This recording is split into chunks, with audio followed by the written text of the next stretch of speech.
నమస్తే సార్, మీ పేరు? నమస్తే. నా పేరు నూక అప్పారావు ఏం అండి. చేస్తుంటారండి? నేను ఆటో తోలుతున్నాను. సార్, ప్రభుత్వాన్ని చూస్తున్నారు, 11 నెలల పరిపాలన అయ్యింది. అసలు ఎలా ఉందంటారు? అంటే గతంలో 5 సంవత్సరాలు పరిపాలన చేసిన జగన్ గారిది చూశారు 5 సంవత్సరాలు. ఈ 11 నెలల పరిపాలనలోనే కూటమి ప్రభుత్వం పరిపాలన చూపించింది. అసలు ఎలా ఉందంటారు? నేను హ్యాండిక్యాప్ వికలాంగుడిని. నేను చదివించే ఓపిక లేదు నాకు. అయితే జగన్ గారి మాటలు విని నేను అమ్మఒడి వేస్తాను అన్న ఆలోచనతో నేను మా అమ్మాయిని కాలేజీలో జాయిన్ చేశాను. అప్పుడు దాకా కూడా కాలేజీలో 4 సంవత్సరాలు 5 సంవత్సరాలు డబ్బులు వేస్తే ఆయన ఏంటంటే లాస్ట్ సంవత్సరంలో డబ్బులు వేయలే జగన్ గారు. తర్వాత ఈయన వచ్చిందో ప్రభుత్వం తర్వాత ఈయన వేస్తాడు అనుకుని ఈయన కూడా వేయలే. మీ పిల్లల్ని ఎంత ఒత్తిడి చేశారంటే లాస్ట్ టైంలో మళ్ళీ ఇంజనీరింగ్ పిల్లల్ని రివ్యూ ఉంటాయి కదా, వాటికి పంపించము, ప్రాజెక్టులు ఇట్లా చేయించము, ప్రాజెక్టుల వరకు మీకు పంపించమని పిల్లల మీద ఒత్తిడి చేసి బయట అప్పులు చేసి తీసుకొచ్చి ఫీజు కడితే కానీ మాకు పిల్లలకి అంత ఒత్తిడి చేశారు. అంటే పేదవాళ్ళు కూడా చదువుకునే అవకాశం కల్పిస్తాము, చదువుకున్న మీడియాలో మాటలు చెప్పడం తప్ప వాళ్ళంటి వాళ్ళ మీద చర్యలు తీసుకోవట్లే. ఎంతసేపు అమరావతి మనకు కావాలంటే అమరావతి కావాలి, మనం ఇల్లు కట్టుకుంటే అందరం ఉంటాం. అలా కాదు కదా. లాస్ట్ ఇయర్ 4th ఇయర్ పిల్లల భవిష్యత్తు ఏంటండి? కాలేజీ వాళ్ళు అంత ఇబ్బంది పెట్టేస్తే అప్పులు చేసి కట్టాము. కట్టగలం ఉంటాం, కట్టలేను. ఈ ఒత్తిడిలో చనిపోయే పిల్లలు కూడా ఉంటారు. కొంతమంది స్టూడెంట్స్ చనిపోతున్నారంటే కొంతమంది చెప్పుకోలేరు, తల్లిదండ్రులు అప్పు చేసి కట్టుకోలేరు. బయట ఆల్రెడీ ఆరోగ్యపరంగా వేరే విధంగా అప్పులు ఉంటాయి. మళ్ళీ వాళ్ళు కూడా ఒక నెలలోనే 35,000 కట్టామండి. ఒకసారి 6,000, 12,000, 6,000 అలా కట్టాము అప్పు. నేను వికలాంగుడిని. నేను ఆటో పేరుకి ఏంటంటే ఆటో తోలుతాం. ఎక్కువసేపు ఆటో తోలాలంటే తోలలేము. ఏదో ఉన్నది మట్టుకు అలా తోలుకొని కుటుంబాన్ని పోషించుకుంటున్నాం. అమ్మాయిని చదివించుకుందామంటే లాస్ట్లో ఇంత ఇబ్బంది పెట్టేశారు పిల్లల్ని. సార్, మే నెల నుంచి మరి అమ్మఒడి వదులుతానన్నారు కదా? అమ్మఒడి వదులుతానంటే అది చిన్నపిల్లలకి కదండి. అమ్మఒడి అంటే 10th క్లాస్ వరకు అమ్మఒడి అనేది. పీజీ రియంబర్స్మెంట్ అనేది స్టూడెంట్స్కి. డిగ్రీ మా అమ్మాయి ఇంజనీరింగ్ చదువుతుంది. అంటే డిగ్రీ వాళ్ళకి కూడా హెల్ప్ చేస్తానని అన్నారు కదా? ఇంకా ఏమీ లేదుగా, మరి కట్టేసాక మేము ఫీజు కట్టేసాము. కాలేజీ వాళ్ళని అడిగితే కాలేజీ వాళ్ళు ఏం చెప్తున్నారంటే మాకు అందులో పడిన తర్వాత మీ డబ్బులు మీకు ఇచ్చేస్తాం అంటున్నారు. ఎప్పుడు వేస్తారో తెలియదు, ఎప్పుడు వాళ్ళు ఇస్తారో తెలియదు. కానీ ఈలోపు మా మీద ఒత్తిడి పడింది కదా. సార్, మరి వికలాంగుల పెన్షన్ పెన్షన్ వస్తుందండి. పెన్షన్ మాత్రం గతంలో మాత్రం 3,000 రూపాయి పెంచలేదు. జగన్ గారు మాత్రం రూపాయి పెంచలేదు. ఇప్పుడు మాత్రం చంద్రబాబు నాయుడు గారు 3,000కి 3,000 వేసి 6,000 ఇస్తున్నారు. దానికి కొద్దిగా చేయూతగా ఉందండి. అది మాత్రం బాగా చేయూతగా ఉంది. గతంలో కూడా పెంచింది ఈయన. 3,000 చేసింది కూడా చంద్రబాబు నాయుడు గారే. కాదని అంటలే. కానీ పిల్లలు ఎంతమంది అండి మొన్న ఎలక్షన్లో చూసి చంద్రబాబు నాయుడు గారు వస్తే బాగుంటుందన్న ఆలోచనతో స్టూడెంట్స్ అందరూ కూడా ఒక ఏకదాటిగా వచ్చి ఫాలోయింగ్ అయ్యి ఎలక్షన్లో అంత భరోసా ఇచ్చారు. మరి వాళ్ళ గురించి కూడా పట్టించుకోవాలి కదా. కనీసం 3 నెలలు 6 నెలలకు కాలేజీ వాళ్ళకి డబ్బులు వేసారనుకోండి, వీళ్ళ మీద అంత ఒత్తిడి ఉండదు కదా. తల్లిదండ్రులు పిల్లల మీద అంత ఒత్తిడి ఉండదు, తల్లిదండ్రుల మీద అంత ఒత్తిడి ఉండదు. అలాగే ఏంటంటే ఏలూరులో జూటు మిల్లు కట్టేశారండి. 10,000 మంది 8,000 మంది బతికేవాళ్ళు. వాళ్ళందరూ ఏం చేస్తున్నారంటే ఆటో ఎన్నాళ్ళు ఏమి ఉండదు, పనులు ఏమీ లేవు. మరి ఇక్కడ మనం ఎక్కడో దాని గురించి కాదు, ఈ చుట్టుపక్కల ఉన్న దాంట్లో కూడా ఏదైనా 4 కంపెనీలో బ్యాటరీలో ఏదైనా వస్తే ఒక 500 మంది 300 మంది బతుకుతారు కదండి. మరి దాని గురించి కూడా ఆలోచించాలి కదా. మనం ఎక్కడో డెవలప్ చేసుకుంటే కాదు, మన నియోజకవర్గంలో ఏలూరు చుట్టుపక్కల ఏమైనా వస్తే కొంతమంది బతుకుతారు కదండి. చదువుకున్న వాళ్ళు కూడా ఆటోలో వేస్తున్నారు, వాళ్ళకి ఏం పని లేదు. అలా అయిపోయిన పరిస్థితి. పచ్చకావర్లు వచ్చిన వాడికి లోకమంతా పచ్చ కనపడినట్టు కొంతమంది వైఎస్ఆర్సీపీ పార్టీ వాళ్ళు ఆంధ్ర రాష్ట్రంలో ఎంత అభివృద్ధి జరిగినా, ఎన్ని సంక్షేమ పథకాలు రిలీజ్ చేసినా కొన్ని చూస్తూ ఉంటాం మనం.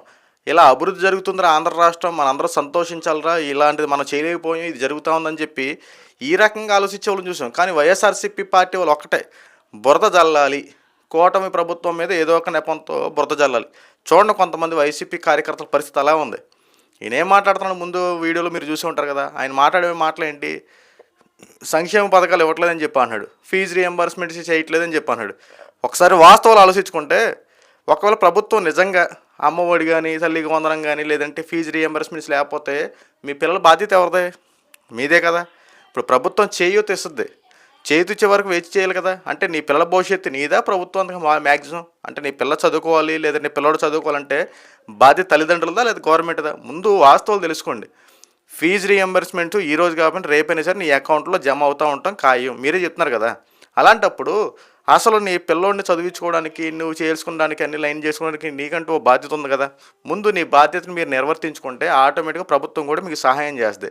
ఈ రోజున వైఎస్ఆర్సీపీ పార్టీ వాళ్ళు తెలుసుకోవాల్సింది ఏంటంటే, బురద జల్లే రాజకీయాలు పక్కన పెట్టి ప్రజలకు ఏం కావాలి, ప్రజలకు ఏం చేస్తే బాగుంటుందో అది ఆలోచిస్తే మంచిది. ఈ రోజున కూటమి ప్రభుత్వ అధికారంలోకి వచ్చి 11 నెలలు అవుతూ ఉంది.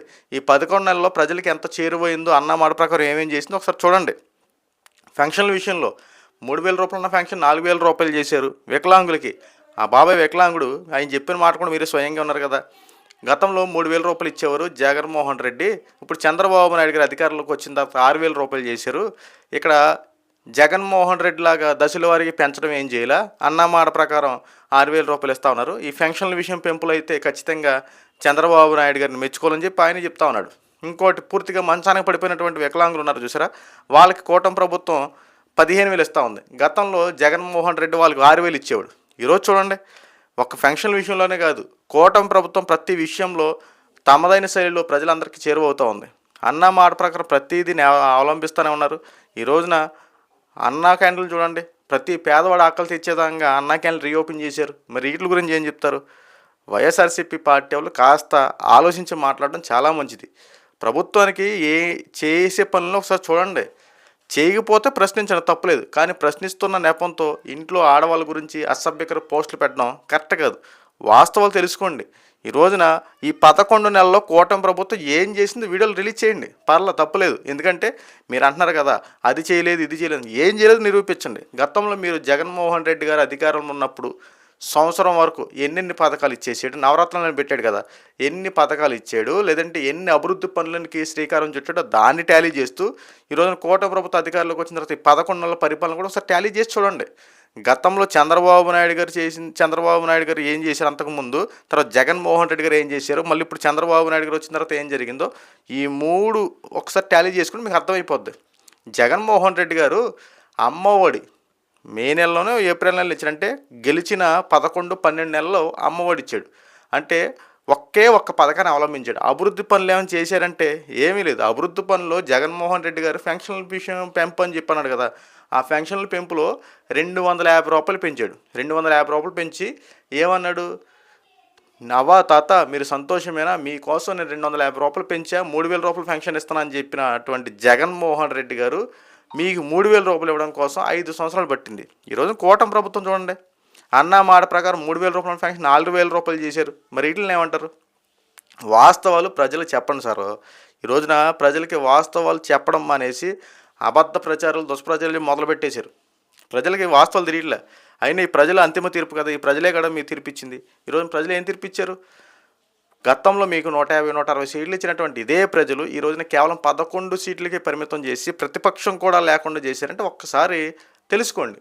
ప్రజల్లో మీ యొక్క కేడర్ ఏ రకంగా ఉంది, ఏం చెప్తుంటే ఏం చేస్తూ ఉన్నారు, ఎలా ఉంది, ప్రతిదీ పిన్ టు పిన్ ఒకసారి వెరిఫికేషన్ చేసుకోండి.